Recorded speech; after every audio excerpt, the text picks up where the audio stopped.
Hi students, now today we'll discussing another lecture of class 12th differential equations. In the previous lectures, we have already discussed about what is actually a differential equation and the order and degree of the differential equation. We have already discussed formation of differential equation. In this lecture, we will discussing methods of solving first order, first degree differential equation. आज हम पढ़ेंगे methods of solving differential equation of first order and first degree. हमने previous lectures में degree order पढ़ा था। इस lecture में हम पढ़ेंगे मेथड्स, यानी कि सॉल्व डिफरेंशियल इक्वेशंस को सॉल्व करने के लिए डिफरेंट मेथड्स पढ़ेंगे, यानी कि डिफरेंशियल इक्वेशंस को सॉल्व करने के लिए डिफरेंट मेथड्स पढ़ेंगे। सबसे पहला मेथड हमारे पास क्या है? हमारे पास सबसे पहला मेथड है variable separable method. Variable separable method, suppose अगर हमारे पास कोई फंक्शन है f of x d y plus f of Y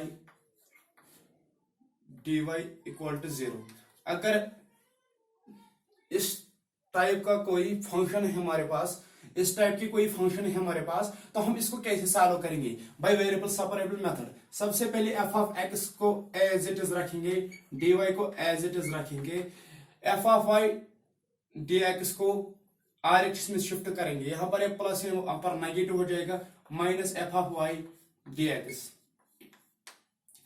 यहां पर f of x d y के साथ है, यहां पर f of y d x के साथ है।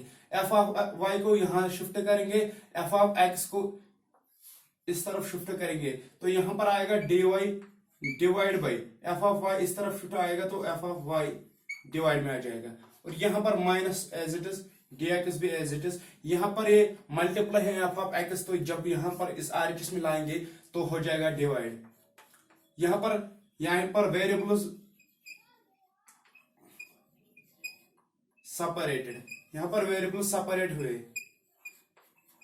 फिर हम क्या करते हैं, इसमें integration both sides with respect to x. तो यहां पर जब इंटीग्रेशन लगाते हैं तो हमारे पास वेरिएबल सेपरेबल मेथड क्या है? हमारे पास जो भी फंक्शन होंगे इसमें वेरिएबल सेपरेबल करेंगे, यानी कि dx के साथ x वाले फंक्शन रखेंगे और dy के साथ y वाले फंक्शन रखेंगे। तो यह है वेरिएबल सेपरेबल मेथड। हमारे पास दो तरीके सॉल्यूशंस होते हैं, एक होता है पर्टिकुलर सॉल्यूशन और दूसरा होता है हमारे पास जनरल सॉल्यूशन। फर्स्ट वन होता है पर्टिकुलर सॉल्यूशन और सेकंड वन है हमारे पास जनरल सॉल्यूशन। पर्टिकुलर सॉल्यूशन में क्या है, आर्बिट्री कांस्टेंट का यूज हम नहीं करते हैं। जब भी हम आंसर निकला है एक डिफरेंशियल इक्वेशन का, उसमें हम आर्बिट्री कांस्टेंट का या कांस्टेंट ऑफ आर्बिट्री हम यूज नहीं करते। लेकिन जनरल सॉल्यूशन में हम यूज करते हैं आर्बिट्री कांस्टेंट, यानी कि जिसको हम सी कहते हैं, ये हम यूज करते हैं। जो हमारे पास एक्सरसाइज 9.4 है ऑफ क्लास 12 डिफरेंशियल इक्वेशंस, सबसे पहला क्वेश्चन इसमें क्या कर रहा है, find the general solution of the following, each of the following, यानी कि जो भी क्वेश्चन है 1 to 10, क्वेश्चन नंबर 1 to 10, इनमें क्या जनरल सॉल्यूशन निकालना है। तो यहां पर पहले वेरिएबल सेपरेबल मेथड यूज करेंगे। हमारे पास dy by d x as it is, इसका सॉल्यूशन लिखेंगे हम dy by d x as it is, और इस 1 माइनस कॉस एक्स के बदले हम क्या लिखेंगे, हमारे पास एक फॉर्मूला है, पहले आप फॉर्मूला देखिए, कॉस ऑफ 2 थीटा, वो होते हैं हमारे पास 1 minus 2y sine square theta. इस 1 को इस तरफ शिफ्ट करेंगे तो आएगा 1 माइनस कॉस ऑफ 2 थीटा आएगा बराबर 2y साइन स्क्वायर थीटा। और हमारे पास और एक फार्मूला है cos ऑफ 2 थीटा की, cos of 2 theta equal to 2 cos square theta minus 1, तो cos ऑफ 2 थीटा प्लस 1 आएगा बराबर 2 cos स्क्वायर थीटा। तो cos 1 minus cos of 2 theta किसके बराबर है, 2 साइन स्क्वायर थीटा। तो यहां पर यही यूज करेंगे। अगर यहां पर 2 थीटा है तो यहां पर थीटा यूज हुआ है, यहां पर x है तो यहां पर x/2 होगा, तो हम लिखेंगे यहां पर 1 minus one minus science 1 - cos x के बाद है यहाँ पर 1 - cos 2 थीटा, तो आंसर क्या है 2 sin square theta.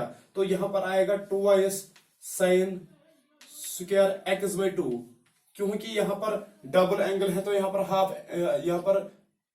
Half angle होगा। यहाँ पर अगर एंगल एक है तो उसका हाफ होगा। इसी तरह यहाँ पर 1 + cos x के बाद क्या आएगा 2 cos स्क्वायर x/2।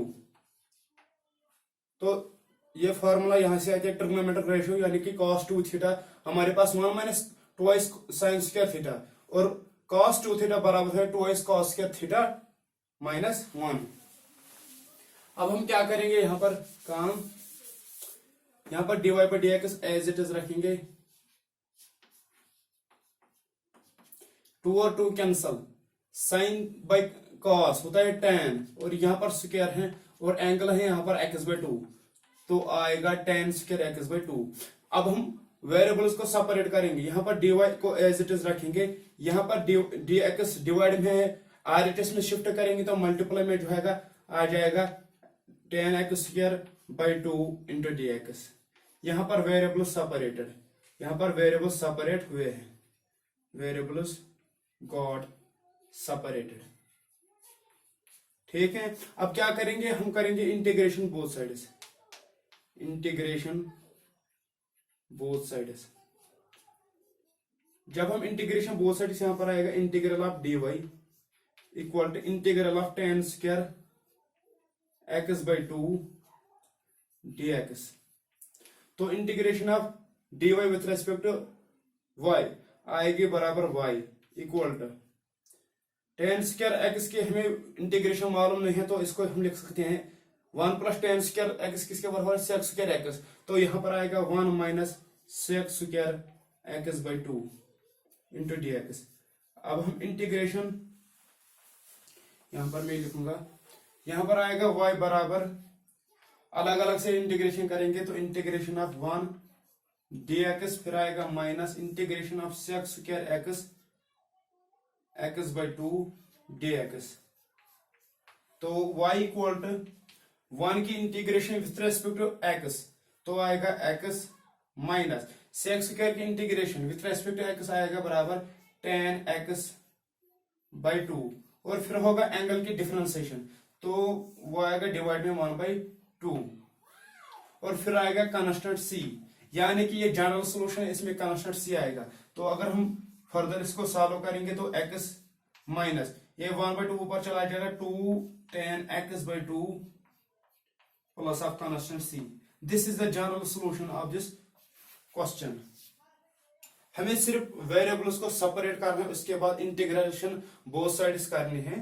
तो और एक खास बात है इसमें कि हम इसमें आर्बिट्री कांस्टेंट लगाते हैं, क्योंकि यहाँ पर ये क्या जनरल सॉल्यूशन, अगर हमारे पास पर्टिकुलर सॉल्यूशन होगा उसमें हम आर्बिट्री कांस्टेंट इन्वॉल्व नहीं करते।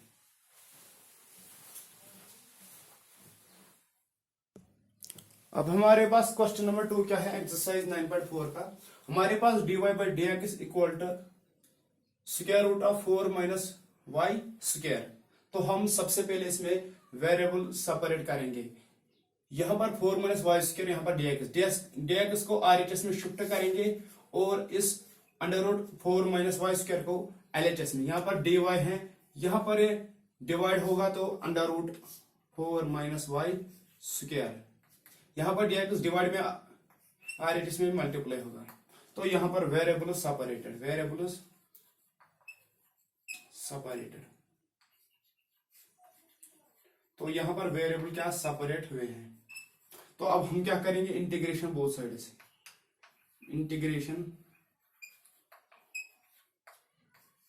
Both sides. जब हम इंटीग्रेशन बोथ साइड्स करेंगे तो यहां पर है integral of dy upon square root of 4 - y square equal to integral of dx। तो हम इसको फर्दर सॉल्व करेंगे, तो सॉल्व कैसे करेंगे, इसको मैं लिख सकता हूं dy अपॉन 4 को लिख सकता हूं 2 होल स्क्वायर, यहां पर आएगा -y स्क्वायर, यहां पर आएगा इंटीग्रेशन ऑफ x हो dx हो गया विथ रेस्पेक्ट टू x होगा क्या x plus of arbitrary constant c। अब हम इंटीग्रेशन करेंगे dy by under root of 2 square minus 4, 2 square minus y square. हमारे पास एक फार्मूला है, हमारे पास फार्मूला क्या है हमारे पास,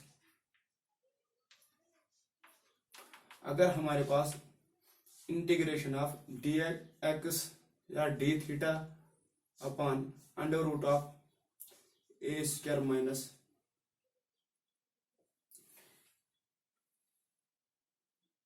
थीटा स्क्वायर, हमारे पास क्या है d square a square minus theta square, तो इसका आंसर आएगा sine inverse theta by a plus of constant c, यानी कि sine inverse theta by a. तो इसका आंसर हम अब लिखेंगे यहां पर आएगा डी वाई बाई, यहां पर integration of d by divide by under root of 2 square minus y square. तो यहां पर क्या आएगा, हमारे पास आएगा यहां पर साइन इनवर्स थीटा के बाद क्या है यहां पर y, और a के बाद क्या है यहां पर 2, तो आएगा sine inverse y by 2 equal to x plus c. यह है इस क्वेश्चन का आंसर।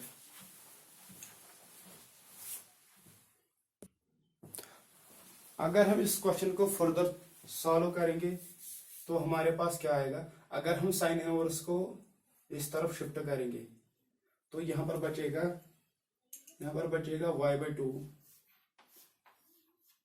आएगा बराबर, यहां पर साइन इनवर्स RHS में शिफ्ट होगा तो साइन ऑफ x प्लस सी आएगा। ठीक है, अब y को एज इट इज रखेंगे तो 2 यहां पर मल्टीप्लाई होगा 2 साइन ऑफ x प्लस सी। ये भी आंसर ठीक है और ये भी आंसर ठीक है। This is the general solution of this numerical. If students subscribe my channel and hit the bell icon so that you never missing the new videos regarding to your NCERT.